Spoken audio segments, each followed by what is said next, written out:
명품 파는 부업이라도 해서 추가 수입을 벌고 싶은데 어떤 식으로 해야 될지 모르겠다는 분들이 참 많아요. 제가 운영하는 네이버 블로그에도 명품 리셀 창업에 대한 다양한 질문들을 주시는데요, 대부분이 판매 아이템의 순서에 대해서 어려워하시더라고요. 오늘은 저를 포함해서 명품 사업으로 돈을 버는 분들이 어떤 식으로 명품 사업을 키워나가고 판매 아이템을 확장해 나가는지 말씀드릴게요. 끝까지 영상 보시고 많은 도움 얻어 가시길 바랍니다.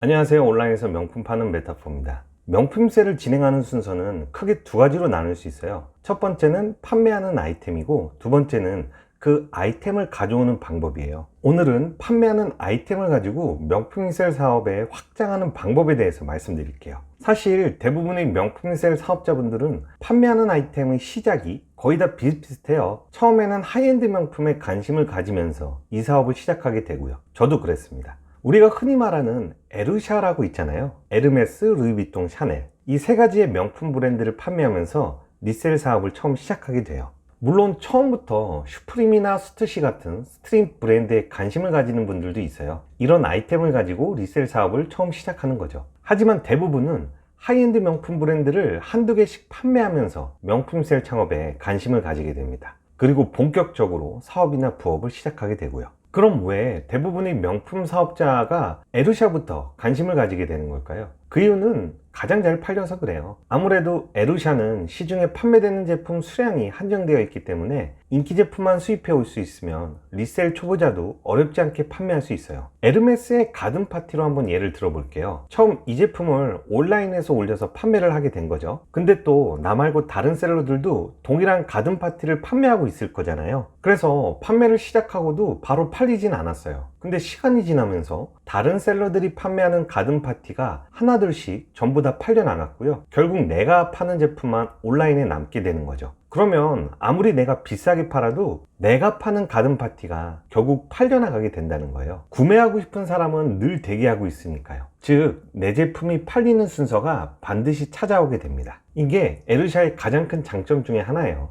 이처럼 하이엔드 제품들은 온라인에서 판매되는 수량이 줄어드는 시기가 반드시 오고요. 이때 내가 파는 제품만 남게 되면 바로 팔려나가게 됩니다. 에르샤는 생산되는 제품의 수량이 늘 한정되어 있기 때문에 이런 혜택을 볼 수 있다는 거예요. 그래서 하이엔드의 인기 모델들은 판매하는 게 크게 걱정되지 않아요. 구애만 올 수 있으면 높은 마진을 남기고 쉽게 판매할 수 있어요. 그러면 이런 하이엔드 제품의 가장 큰 문제는 뭘까요? 바로 수급의 어려움입니다. 만약 에르메스의 가든 파티 같은 인기 제품들을 안정적으로만 공급받을 수 있으면 아마 떼부자가 벌써 됐을 거예요. 근데 그게 아주 어렵다는 거죠. 그래서 하이엔드 제품만 가지고는 안정적인 매출 사업을 만들기가 어려울 수 있어요. 그래서 결국 대부분의 명품 사업자분들은 다음 스테이지로 넘어가게 됩니다. 그게 바로 클래식 명품이에요. 하이엔드급은 아니지만 인기가 많은 구찌나 생로랑, 프라다나 미우미우 같은 클래식한 명품 브랜드를 말합니다. 스테이지 1이 하이엔드 브랜드였으면 스테이지 2는 바로 클래식 명품들이에요. 사실 하이엔드 브랜드에 비해서 클래식 명품들은 물건을 구매하기가 크게 어렵지 않아요. 지금 당장 백화점 매장에 가더라도 인기 제품들을 구매할 수도 있고요. 그럼 매장에서도 쉽게 구매할 수 있는 클래식 명품들을 가지고 어떻게 돈을 벌 수 있을까요? 결국엔 매장에서 구매할 수 있는 가격보다 훨씬 더 저렴하게 수입해서 팔면 되는 거예요. 예를 들어서 프라다의 인기 모델 중에 하나인 복조리 가방을 판다고 해볼게요. 프라다 매장에서 대략 200만 원에 팔린다고 해볼게요. 그럼 우리는 이 제품을 150만 원에 팔 수 있어야 된다는 거예요. 이런 식으로 클래식 명품들은 매장에서 판매되는 가격보다 훨씬 더 저렴하게 온라인에서 판매할 수 있어야만 경쟁력을 가질 수 있어요. 즉, 에르샤는 희소성을 가지고 판다면 클래식 명품은 가격적인 차이를 최대한 활용해야 된다는 거죠. 아니, 그러면 어떻게 해야 클래식 명품들을 매장 가격보다 훨씬 더 저렴하게 수입해 올 수 있을까요? 방법은 아주 간단합니다. 이태리에 있는 명품 도매업체한테 직접 수입해 오면 돼요. 이태리 부티크라는 업체는 하이엔드 브랜드는 취급하지 않지만 웬만한 클래식 명품들은 전부 다 수입해 올 수 있어요. 제가 현재 수입해서 파는 클래식 명품 브랜드를 말씀드리면 프라다, 미우미우, 생로랑, 구찌, 톰 브라운, 발렌티노, 지방시, 발렌시아가 등 정말 다양합니다. 제품이나 브랜드에 따라 다르지만 매장에서 판매되는 가격보다 30에서 50%까지 할인된 가격으로 수입해 올 수도 있어요. 이처럼 저렴하게 수입해온 명품들을 가지고 매장보다 싸게 팔아서 돈을 버는 거예요. 이처럼 처음에는 하이엔드의 에루샤만 가지고 명품 미세를 하다가 점차 클래식 명품들로 판매하는 아이템을 늘려나가게 돼요. 이건 너무나도 자연스러운 현상이고요. 대부분 이런 식으로 판매하는 아이템을 확장해 나갑니다. 에루샤도 인기가 많지만 클래식 명품들도 인지도나 인기도에서 결코 밀리지 않기 때문에 가격만 저렴하게 수입해 올 수 있으면 판매하는 것도 그렇게 어렵지 않고요.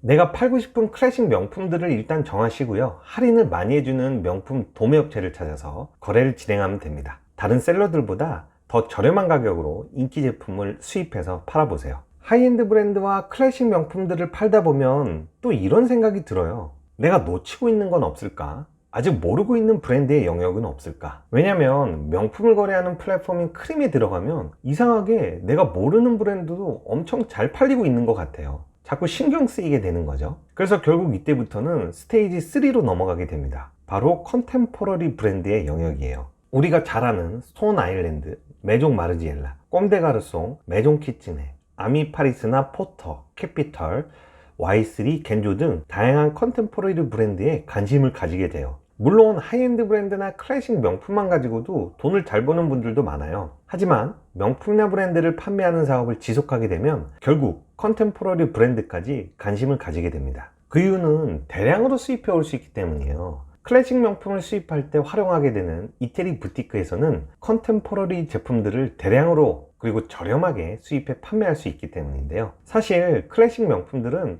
한 번에 몇백 개씩 수입해 오기가 어려워요. 많아봤자 10개에서 30개 정도입니다. 하지만 컨템포러리 브랜드는 좀 다를 수 있어요. 예를 들면 스톤 아일랜드의 맨투맨이나 니트 제품들, 아니면 다양한 모자 제품들은 사이즈나 색상에 따라 좀 다를 수는 있지만 많으면 50개에서 100개 이상도 한 번에 수입해 올 수 있다는 거죠. 특히 요즘에 잘 팔리는 스톤 아일랜드의 볼캡이나 아미파리스의 모자 제품들도 한 번에 50개 이상씩 수입해 팔 수도 있고요. 자금 사정에 여유가 있으면 컨템포러리의 인기 제품들을 대량으로 수입해서 빠르게 판매할 수 있다는 거죠. 하이엔드나 클래식 명품이 가지지 못한 대량 수입의 장점을 활용할 수 있는 게 바로 이 컨템포러리 브랜드입니다. 그래서 저 같은 경우도 제가 거래하는 이태리 부티크 업체들을 모두 활용해서 인기 제품들을 최대한 대량으로 수입해 오는 편이에요. 아무래도 판매하는 제품의 수량이 많으면 가격을 좀 낮춰서 빠르게 판매할 수 있기 때문에 큰 수익을 남길 수 있습니다. 그리고 또 컨템포러리 브랜드는 구매하는 가격 자체가 낮기 때문에 대량으로 수입하는데도 부담이 좀 적은 편이고요. 꾸준하고 안정적인 매출을 만들어 나가기가 참 유리해요. 그래서 대부분의 명품 사업자분들은 내가 가진 자금의 비중을 잘 나눠서 하이엔드 브랜드, 클래식 명품, 컨템포러리까지 적절하게 판매를 진행하게 됩니다. 물론 저도 그렇고요. 딱 하나의 브랜드 영역만 가지고 사업을 하는 것보다 세 가지 영역의 다양한 브랜드를 섞어서 판매하는 걸 추천드려요. 그래야 안정적으로 사업을 운영해 나갈 수 있습니다. 모든 명품 사업자분들이 이런 식의 순서로 명품 사업을 만들어 나가는 건 아니에요. 하지만 보통 하이엔드부터 시작해서 클래식 명품, 컨템포러리 브랜드까지 연속적으로 판매를 진행하게 됩니다. 만약 아직 명품세를 시작하지 않았다면 하이엔드부터 한번 관심을 가져보고요. 판매 경험을 만들어 나가면서 클래식 명품이나 컨템포러리 브랜드까지 확장해 나가는 걸 추천드립니다. 어려운 건 없으니까요. 차근차근 내가 팔 수 있는 명품 브랜드의 영역을 조금씩 넓혀 나가 보세요. 그래도 난 아직 명품셀에 감을 잡지 못하겠다 하시는 분들은 제가 운영하는 네이버 블로그에 들어오셔서 10년 동안의 명품셀 칼럼들을 쭉 읽어보세요. 아마 시간 가는 줄 모르고 다 읽게 되실 거예요. 그럼 오늘도 영상 끝까지 시청해 주셔서 감사하고요. 다음에 더 유익한 영상으로 찾아오겠습니다. 오늘도 행복한 하루 되시고요. 감사합니다.